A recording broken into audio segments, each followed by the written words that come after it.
Last time I was talking about the violent persecutions in the 30s. When the Soviet Union got involved in the World War II, especially after the German attack in June 1941, the priorities naturally changed.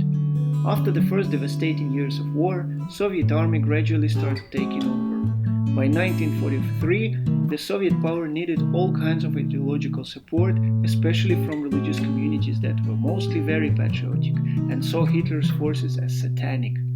Although most of the leadership was destroyed, Stalin encouraged major Christian groups to consolidate. The Orthodox Church was allowed to elect a new patriarch, Sergei, for the first time in 20 years. Evangelicals were allowed to register one union in 1944. In order to legalize, many different communities had to merge into one and many were left behind. After the war, there were still repressions and persecution of free thinkers. However, certain religious groups were legalized and enjoyed relative freedom of worship. The next Soviet leader, Nikita Khrushchev, is remembered as a reformer and a critic of Stalin's personality cult. However, the anti-religious campaign that he unfolded targeted certain religious groups directly, and they suffered more of him than of Stalin. One of his notorious promises was to show the last priest on the TV.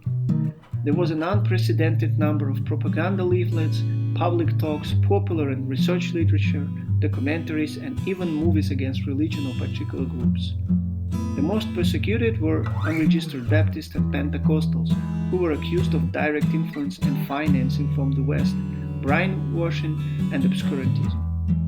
Members of these groups were sentenced to long prison terms, their children were taken away to state orphanages, others were discriminated in education and job market, and if they held church services in their houses, they were bulldozed to the ground so that families went homeless.